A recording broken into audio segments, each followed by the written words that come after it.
Bonjour les amis, j'espère que vous allez bien. On va lire toute la Bible. Mamie, toute la Bible? Ben non, on la lira pas toute aujourd'hui, on va les lire une à la fois. Et je vais te poser 3 questions. Alors, écoute bien l'histoire. Et on va terminer en priant ensemble. Alors, es-tu prêt? On commence. Allô, allô, ça va bien? J'ai une autre histoire pour toi aujourd'hui. Est-ce que tu es prêt? Qu'est-ce que tu as dit? Ah oui, d'accord, on commence. L'histoire aujourd'hui, le titre, c'est « Le jour de la Pentecôte ». Qu'est-ce que c'est le jour de la Pentecôte? C'est ce qu'on va voir dans notre histoire. Te souviens-tu de la dernière histoire? Eh bien, Jésus est mort sur la croix. Il est revenu à la vie et puis il est parti au ciel avec Dieu, avec son Père. Mais juste avant de partir, il a parlé à ses disciples. Il leur a dit, allez dans la chambre haute, allez à Jérusalem et attendez, mon Père va vous donner un cadeau. Il va vous donner la puissance du Saint-Esprit. Et les disciples ne savaient pas ce que c'était. Qu'est-ce que c'est la puissance du Saint-Esprit? Ils ne savaient pas, mais ils ont dit, oui, Jésus, on va y aller. Et Jésus est parti dans le ciel rejoindre son Père. Alors les 12 disciples, avec d'autres disciples qui suivaient Jésus, étaient tous ensemble et ils sont allés à Jérusalem, dans la ville.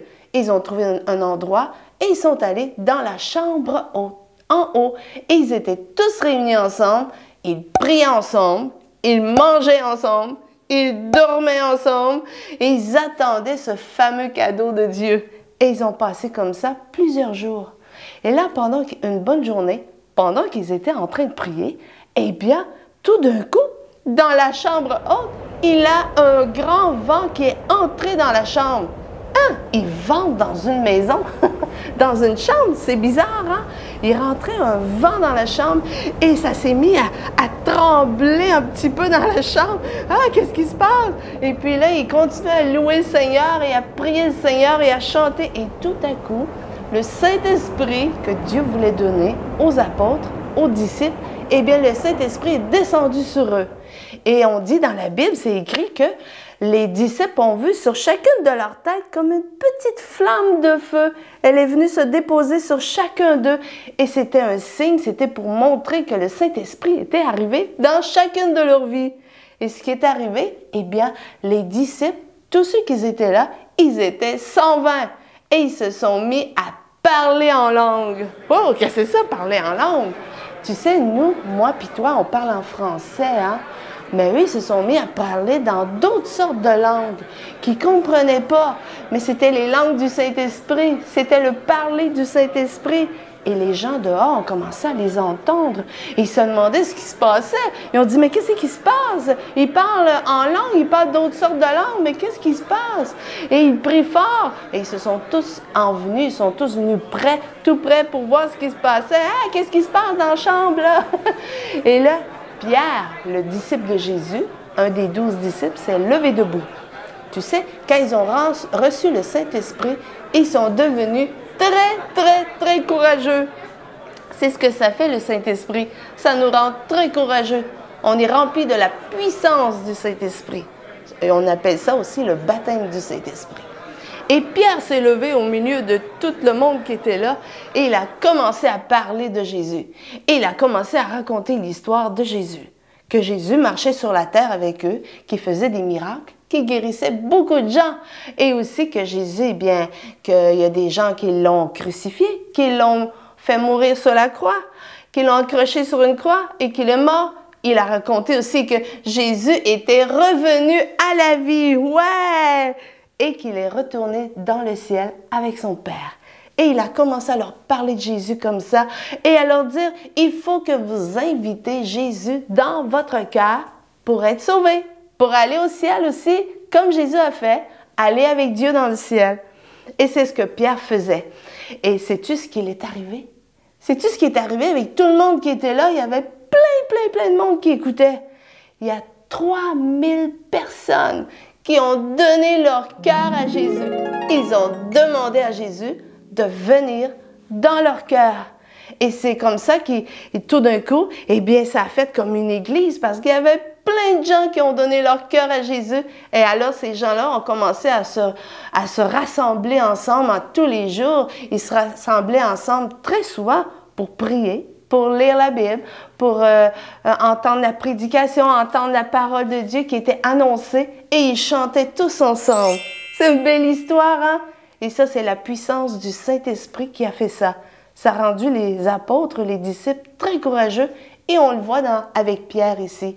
Pierre est devenu très courageux. Il s'est levé et il a parlé de Dieu à tout le monde. Est-ce que tu veux devenir très courageux toi aussi? Moi aussi. Mais avant, je vais te poser 3 questions. Ma première question.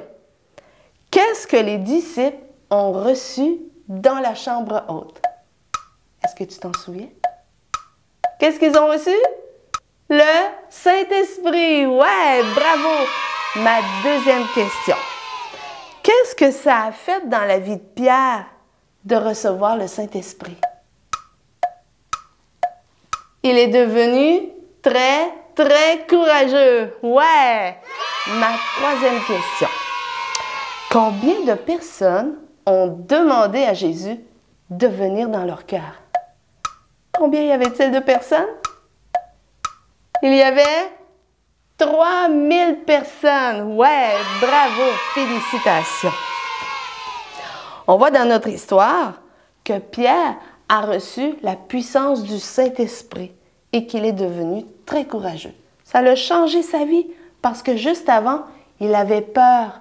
À cause que Jésus, il avait fait mourir et qu'il était parti au ciel, les soldats avaient fait mourir Jésus. Et là, Pierre avait peur aussi et les autres disciples avaient peur. Ils avaient peur de se faire tuer, eux aussi. Ils avaient peur de mourir. Mais à cause du Saint-Esprit, eh bien, ils sont devenus très courageux. Et c'est ce qu'on voit dans notre histoire. Moi aussi, je veux devenir très courageux et ne pas avoir peur de parler de Jésus. Eh bien, reste avec nous, Théo, et on va prier ensemble. On va demander à Jésus qu'il nous rende très courageux. D'accord? Comme Théo le veut aussi. Tu veux être courageux? Ouais. Et on va lui demander aussi que le Saint-Esprit vienne dans notre cœur, n'est-ce pas? Alors, on va prier ensemble. Tu sais, le Saint-Esprit, c'est comme un ami. Jésus était là et Jésus, c'est notre ami. Le Saint-Esprit aussi, c'est la même chose. C'est comme un ami. Il est là pour nous aider. D'accord? On va prier ensemble. On va fermer les yeux et répète avec moi. Seigneur Jésus, remplis-moi du Saint-Esprit, de la puissance du Saint-Esprit, afin que je devienne très, très, très courageux, que je n'ai pas peur de parler de Jésus, que je n'ai pas peur de prier pour les malades, comme Jésus le faisait. Rends-moi très courageux par ton Saint-Esprit. Baptise-moi du Saint-Esprit. Merci Jésus. Merci de me remplir du Saint-Esprit. Et merci de me rendre très, très, très courageux. Merci pour tout, Jésus. Et c'est dans le nom de Jésus que nous prions. Amen. Et là-dessus, je te vois un gros bisou. Et on se revoit dans une prochaine histoire. Bye